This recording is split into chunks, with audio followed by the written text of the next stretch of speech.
All right, teammates, we are back once again. If this is your first time listening to the Move Swiftly podcast, welcome to the show. Great to have you. Welcome to the number one show on innovative teamwork. Again, there's a reason for that title. This is what we do. We do it every single day. Shout out again to Pod Match. Again, you've introduced me to another incredible guest because you've taken all the administrative work out of all the finding guests and all that kind of stuff.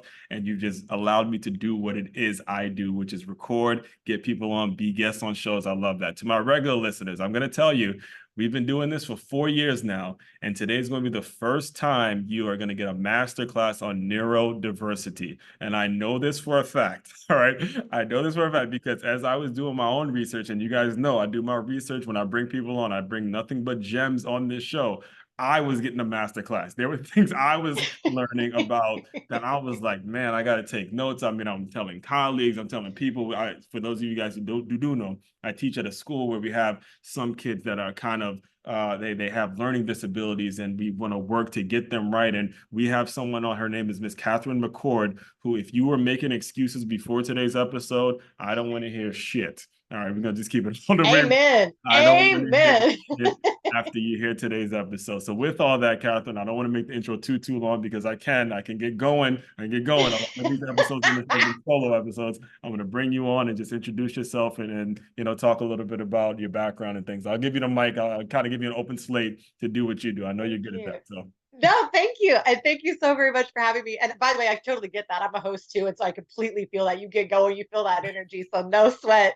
But yeah, neurodiversity is my jam. So hi, everybody. I'm Katherine McCord. I travel the world doing both people operations and also consulting and teaching on neurodiversity.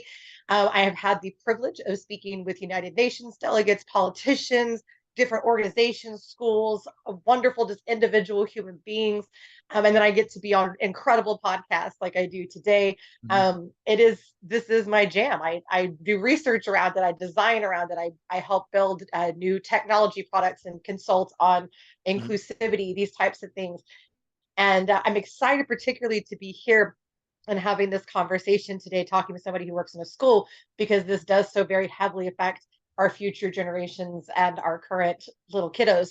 So that's a little bit about me. My background, of course, is in HR and HR consulting, but then also I am neurodivergent myself, and I have four. I have a total of what would medically be defined as 6 to 8 invisible disabilities. 8 if you completely split them out individualities. Two of them are some of them are kind of linked up, so some you could either say 6 or 8, but 4 of them are neuro. I have a seizure disorder that does change my neural pathways. I have obsessive compulsive disorder, bipolar 1, and a condition called misophonia, which means that certain sounds completely jack up my neural pathways. It can make it hard for me to learn. It can make me agitated, physically uncomfortable. And so it's really a neurodiversity, for anybody listening, is a medically visible and or diagnosable difference in how the brain processes information or stimuli. So on the medical side, that's like cerebral palsy, MS, seizures, etc. On the learning, communication, and social interaction side, you have autism, dyslexia, ADHD, dyspraxia, etc. Then on the mental health side, you have OCD, bipolar, all this. And the cool thing is that science has finally caught up after, oh God, millennia, and has finally realized that the brain does the same thing the body does and balances itself out. So while you may not be strong in one thing, you're thriving in another. And so you can get on PLOS Genetics, National Institute of Health, National Library of Medicine, Johns Hopkins has done some of my favorite work on the topic, and see that factually, all of these different diagnoses come with benefits as well. Well, you kind of started alluding to it because you mentioned the young people and the kids, and when Yeah. they've been diagnosed with a certain disability and how the parents may react, or how it's one of the challenges we deal with is just getting a diagnosis or scheduling a diagnosis to see Yes. exactly what we're working with. And one of the I was actually just listening to you on a previous show. You found out you had these disabilities when you were younger. And I guess Two of them, yes. yeah, Mm-hmm. you were in a situation where it was like the movie Ray when he found out he was blind, and the mom said, "Look, don't be letting no one turn you into no cripple." because you had Right. parents, you had parents Yeah. that made sure, look, we're not going to use this as an excuse. We're not going to make it so, okay, we're just going to fold the 10 and, okay, you just get everything. So walk us through a little bit about what your childhood was like, because Yeah. so much of it is mindset. You said it. So It much is. of it is It technology is. not catching up and people around you just kind of writing you off because that person has whatever it is, and because I don't know what it is, I'm not gonna do my research. I'm not gonna do what it is I need to do. I'm just gonna throw them under the bus and focus on the quote unquote normal kid. So talk to us a little bit about your childhood Right. and some of the things that you kind of experienced. Yeah, and it is interesting because my parents were like light years ahead and how they parented, and I was their first kid. So Mhm. it's Yeah, pretty yeah. I extraordinary know how that they you got to be really careful with that first kid, and you don't want to yeah, be the first baby boy. I'm telling but you. they just like but they were so funny. They just got it right. Like Hmm. they just figured it out. And my parents are two completely different humans. My father is the artistic and incredible musician and educator and all this. My mother is the like I guess you would call her career minded. My father's an incredible professional too, but she's what you would call career minded. Um she's heavy into HR, all of this, and was one of those people that started her career. She did a major career pivot from nursing into HR and just learned HR, but dove in and learned it really, really well and climbed to the Hmm. top of her game. And so these two humans came together and they realized, oh, our kid's brain is a little Hmm. right? And now mom recognized the OCD. That she figured right out. The misophonia, they didn't know what it was, but they knew it was a thing. And they were like, okay, like there's something going on with this. And so they taught me in how to use these things. And so they taught me how to soothe Yeah. when I would get stressed out by the things, right? Hmm. They taught me to um how to use the things positively. So with the OCD comes an attention to detail, right? And it then can be and you can be inclined to be heavily organized. Right. And so they taught me to use these things. And it was never like something is wrong with you, something's defective. It was just Right. part of teaching your child as they are. And that's kind of what I took from them is they focused on who I was, not what they thought in their mind I would come out as, right? And And I think that's what we do to kids all the time, yes, right? We I'm just so glad you said that. Like, love your baby, guys. It's your baby. They had no control. They didn't ask to be here. They didn't ask for this nope, disability. You gotta nope. again humble yourself, and you may not be the popular thing, but go with them with their diagnosis. Go with them and Yeah. try to do what's best for your baby. There's opportunities for you. You got to put your ego aside. All right, I'm talking Yeah. to you guys. I'm talking to you parents now. All right, if it Yeah. sounds like I'm talking about you, yes, I'm talking about you. All right. Go aside, do what's best for your baby because you're listening to a result of two people that came together, looked each other in the face, and said, "Hey, we're not going to let this break up our family. We're not going to let this, be Yeah. something that holds a person back." Listen to the entire thing that she, international speaker, we're going to get into all that, but listen to all the accolades that she just laid out. And she started by saying, "Look, I had a learning disability," and she speaks on that. So again, like Yeah. I said, I go on tangents here, but No, you're good. It's but okay. we No, I feel that yeah. hard because I see it happen. What the Uh-huh. reason I got into my work has nothing to do with me, actually.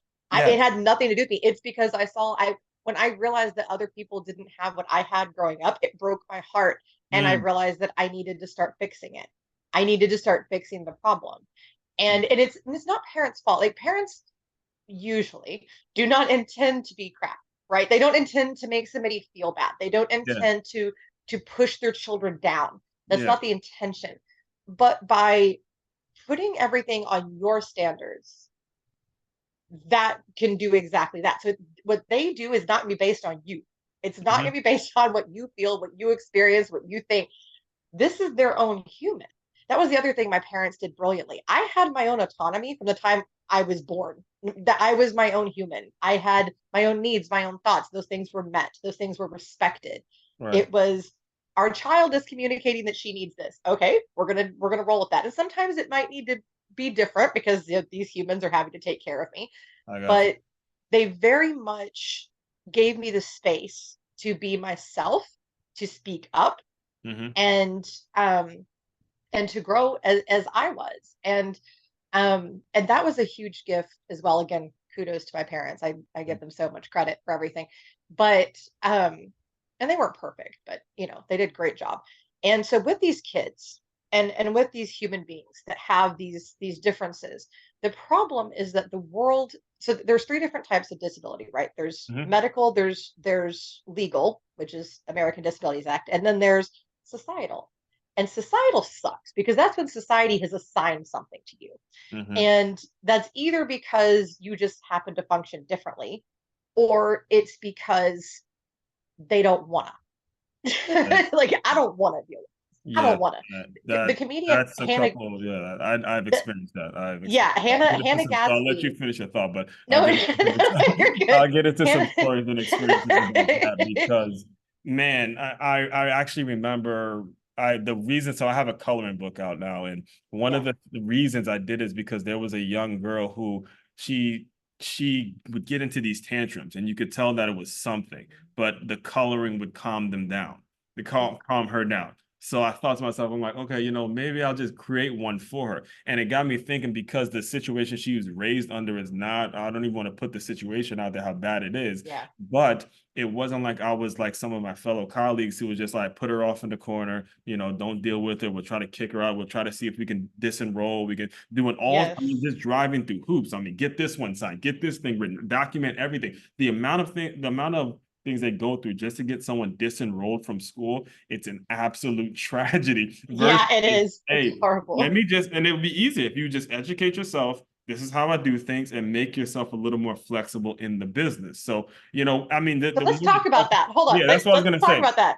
Because you hit on exactly what I teach, which is Yeah, that's what universal I want design. to, right. And Right. again, for you teammates, you guys know it's all organic. This is nothing. I have no notes. This is nothing planned. This is Nope. please go ahead. Nope. Please go No, ahead no, and hit universal design. the This is floor is it. yours. Good. So this is what I teach. And the concept, by the way, so the glowing example of this thriving was, and I teach it slightly differently than how they did it, but Hewlett Packard, in honoring their founders, did a wonderful job of creating universal design in their workplace. And what universal design means is that you design for everybody as best you can, and then you build in flexibility so that when something needs to adjust or change, including to meet an individual's needs, it's very easily done. Okay. And so they did this. And they let people, they just said, whatever you need, do that. So people sat on yoga balls. People walked while they worked. They formed symbiotic work cells, which is where several people come together to complete the body of work. You have people that use headphones, people that just did whatever, only did email versus calls, whatever. And what they found is that productivity went up 33%. There was more innovation, more creativity, less call outs, happier, healthier, and it was infinite. The benefit was infinite. Of course, that eventually turned into better customer.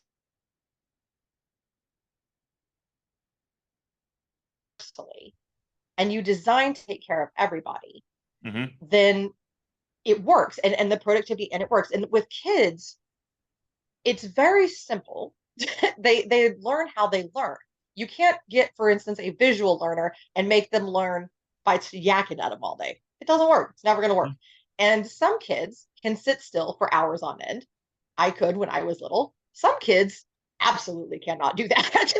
So some kids need to move in order to focus on what you're saying to them. They need to have a fidget spinner. They need to sit on a yoga ball. They need to do something like that. That will actually help them focus. So why not give it to them? That makes zero sense to me. And so one of the things that I teach is creating that universal design. And part of that, though, the biggest piece, and you touched on ego earlier, but ego doesn't mean what a lot of people think it means. So the ego mechanism, and anybody can Google this. It is a scientific fact that human beings are built with an ego mechanism that's there to defend our brain. If our brain does not read something as correct, it feels endangered, and then bad things start happening inside of our body with our chemicals and our neurosynapses. The ego response is about defending the correctness of your brain. So when something isn't the same as you do it, isn't the same as you think, your brain starts to throw up defenses, or starts to send out signals that this is wrong. This is incorrect. Well, that's not right. That might be incorrect for you, but it's not incorrect for them. So what we have to do is learn to respond in curiosity. So if you see that kid that's throwing a tantrum for, and you're just splayed out being a pill, or if you have a kid that's struggling in a certain topic or whatever it is. The thing to do is to sit down, get curious, and find the solution. And teachers, I get it. I know your job is tough enough as it is. I know you have Yeah. way too many. Like, I'm not dissing on teachers here. I want to be real clear about that. Right, right, right. I understand how tough your job is, but it would be a lot easier if we set you up for success as a society, as you know, as your leadership, your HR, and gave you the authority and the autonomy to sit down and be curious with your students and help them to thrive. Now, I was just having this, actually, I had a previous guest on yesterday, and he was talking about how to, break these things from a strategic standpoint, because what you're saying is very, is very tactical and it's very, like, very much in the classroom, and we have to deal with Right. it as it comes. That we can go for hours about just the amount of autistic kids that some were high functioning, and some I didn't even know had autism because he was so calm. Like, there's some she's Right. throwing chairs all over, she's going crazy, and then there's one who's just calm. Yeah. Hi, Mr. Aswand, how you doing? And you would Yeah. have never known that he actually has a disability. So when it comes to getting laws passed, or like kind of puncturing the systematic way, the systematic way in which a teacher or an administrator is able to just shove those kids to the side, what are the steps that we can do from a strategic standpoint to, like, get things coming from the top down? From the Because it top seems down. like with you, I you've been able to, like, get, like, some of and this is something I've learned being an educator for as long as I've been. It's not even, believe it or not, it's only been like 3 years. And I've learned that there's so many things that people can do, like so many loopholes in the system. And I'm gonna call you up. I'm not gonna say your name, but you're gonna know exactly who I'm talking about when I tell the story. But we had a highly functioning autistic kid, and it was a kind of a daycare slash educator school that I worked at. And I mean, bad. I mean, he's going, I mean, just out, and it would be something like, I'm just hungry type. Yeah. like you Yeah. just say that. But so anyway, I saw the dad at a Chipotle, and I'm like, oh, you didn't bring so and so back. And what was told was that we had no more room, when we had plenty of room. We had plenty of room. And then I saw, Ooh. again, I know you know who I'm talking about. I saw her the next day. I'm like, I saw so and so's dad, and he was saying we didn't have room. And she looks at me like, what'd you tell him? I'm like, oh, I don't know. That's not my department. What are we not out of space? And then I got to the reality. It's like, you lied to him. It hit Yeah, me, which where I'm is like, you gross. lied to the Which dad is because gross. you got tired of. Now, the question is, how can we stop someone from being able to do that? Because that is, like, to me, that's Well, major. technically, it's already in place. That's the American Disabilities Act, ADA. It's already in place. But people have to file the discrimination cases. If they don't, Right.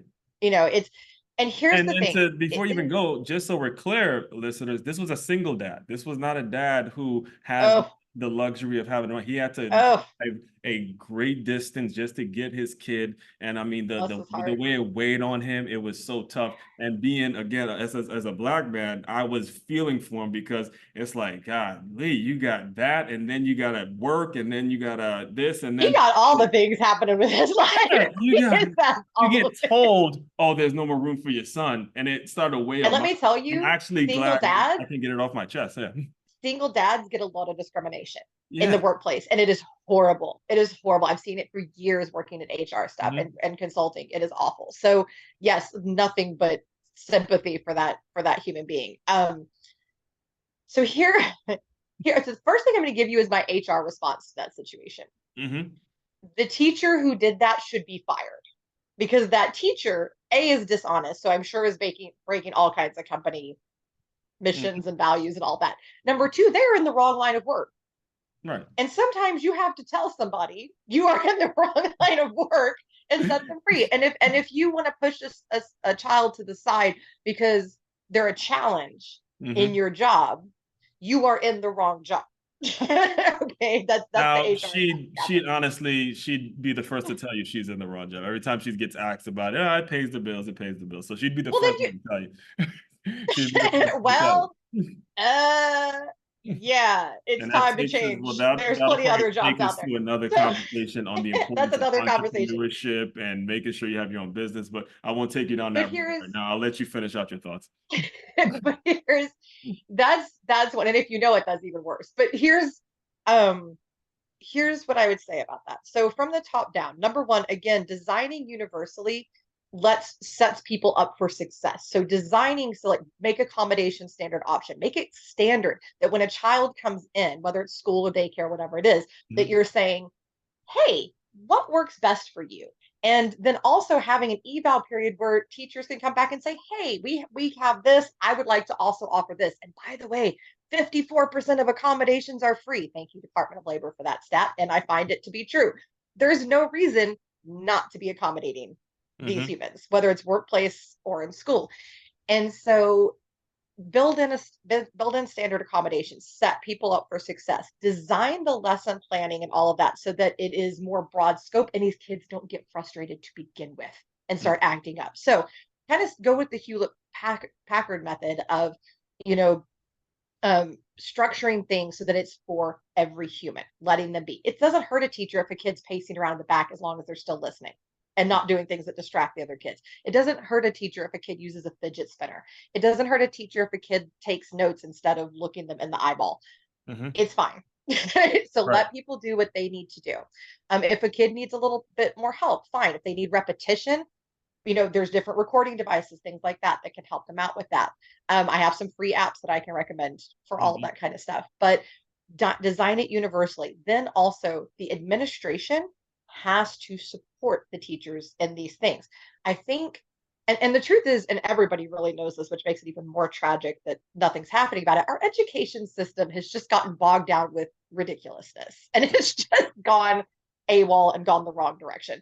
Right. Um, and it's not the teacher's fault. It's not even really the administration's fault. That's a legalities and expectations and funding issue. And yes, I'm aware that funding is tied to Mhm. stupid standardized tests and all that. But that's another thing is that these standardized tests are telling these kids that they're failing when they're not. There are people out there who are genius. In fact, I'm going to use a friend of mine as an example who is a brilliant self-taught architectural engineer. Now runs one of the largest sections for one of the biggest companies in the country. Okay, can't take a test to save his life. Can't do it. If you asked him to take a test I'm the on what same he way. on what he's doing right now, he would fail it. And Yeah. it's what he's doing right now. It's just not how his brain works. Test taking has nothing to do at all Mhm. with how a person is actually going to function with this information. So we have to start pivoting the expectations. So starting with that, pivoting expectations, pivoting how Mhm. we do different funding, things like that, and shifting towards focusing on the success of the individual and their actual knowledge versus their ability to circle A, B, C, or D. And this is important. This is an important lesson that she's dropping here for you guys as teachers or business owners, wherever you are in the spectrum as a listener. Your communication skills are so very important because as you're talking, Yeah. I'm picturing that kid that you just referenced, a kid that's running around the classroom. Actually, I had one just this past year who's one of the smartest kids. I mean, he was a second grader who's literally doing fifth grade math. They're doing math better than me. Like not even That exaggerating. was how I was. Yeah. We gave him a fidgeter, we gave him all these things, and the other students look at it and say, hey, that's not fair, we want to play too. And it took us simply communicating delicately to the other kids, hey, he's just in a situation where he's not any less or better than you. It's just a situation where he has a condition, or make sure you use your words very delicately as you explain it to the other class, so he doesn't feel like a separate, or he doesn't feel like he's someone, he or she, excuse me, doesn't feel like they're separate from the other kids. It is so Right. important that you stay on top of your communication skills. You cannot Yes. look at this. And again, you're not going to do this if you're just paying the bills, if you're just, getting a salary, if you have got to love these kids. I can't Yes. stress that And enough or your because, employees. If you're and in your leadership in employees, a and it's the company, it's the same same thing. thing. Same Same thing. exact thing. You have to love these kids or the employees that you work with, or it won't work. You Yes. yourself, I'm talking to you, owner, won't develop to do the things. You're going to cut the deals. It's going to make you the money. Right. And then I'm good. As soon as it clocked out, I'm good. Peace. I got mine. And again, as Catherine is consistently saying, that's ripping society apart. It's It ruining is. over and over and over again because people have these kids and they don't know what to do with it. They don't know where to turn. And all of a sudden it becomes, the pressure becomes too much and they simply give up.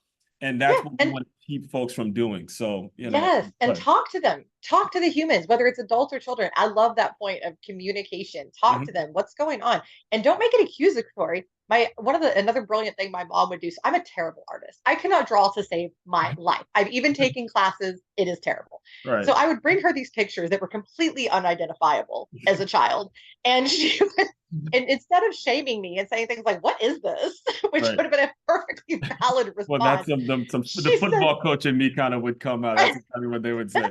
Like, you can't she draw me. goes, yeah, I'm like, yeah, you just need to be told, like, this is not your skill. She would say, tell me about this. Hmm. And so she never assumed I was wrong or this or that. It was, Yeah. tell me about this. And if Hmm. you use that with kids that are doing something different, tell me about this. Tell me, Hmm. what's motivating you to get up and walk around? Tell me what's motivating you to lay your head down on your desk. What's motivating you to Hmm. do this? Talk to me about this. And the same thing with adults in your company. Tell me about this. If Yeah. somebody's struggling with something, tell me about this. If somebody is needing to do something differently, all right, cool. Tell me about that. That's what you need to hear. And when somebody says something doesn't work for them, it's not an attack on you. Calm Hmm. down. Nobody's saying you're wrong or you're bad. They're saying it does not work for them. It is a me statement. Right. And Yeah. so believe that, take it seriously, and then pivot to help them out. Yeah, It's and simple. also something you said that I'm going to make sure we don't brush over is this invention of standardized tests because Oh, yes. not only tell a kid how stupid or dumb they are now, it puts pressure on the teachers because if certain test scores aren't where they need to be, now this Yeah. teacher's in fear of losing their job. All right, It's so true. Yeah. one of the things that drew me to the school I'm currently at is it's named the Center for Creative Education, is we use an art integrated education system. So we use art activities to engage them in learning and math, science, social studies, things like that. And I like that model because we're Yes. constantly engaging them in learning. But to anyone that's listening in that may not have the luxury or may not know of a style, how do you suggest that they're able to, and for the teachers that care about it, the parents and the teachers, Right. how do you suggest that they go about, attacking that issue with the standardized test? Because I can go on a tangent on that. I mean, even the owner of this school, me and him have gotten about it. I can't stand them. I'm on your side, but then there's some people who are like doctors and they want to make sure there's only one right answer to this. So it's going to be it's going to be like Ah, Jordan and LeBron. It's going to be an ongoing an debate. ongoing situation for many years. So how do So you, here's how do you sort of respond to that? well, here's the first response I give people is, I say, would you say that I'm successful? Hmm. Yes. That's always the answer that I get. Yes. Okay. I refused to take this test when I was younger. Hmm. Wouldn't do it. I did the practice SAT once just because I was bored in Oh class and I man, never did it just again. the name of it is bringing back triggers. I It's hated it's triggering, but I refuse to do it. And you know what? I'm perfectly successful in life and that. business. That did not Completely affect fine. my life one little tiny bit. Thank you for Um, saying that. Yes. and I so it doesn't hurt anything. Like that's the first thing. Hmm. And there are other entrepreneurs out there that have talked about that Yeah. have the same story that they refused to take it, didn't failed it, like or failed, didn't, did poorly, whatever. Right. So it has nothing to do with the guy I just told you about that's going around running multi-state, Mhm. locations for his company. Didn't take a test to save his life. Like it Right. was ridiculous. And has a genius level IQ, by the way. And so it doesn't mean squat.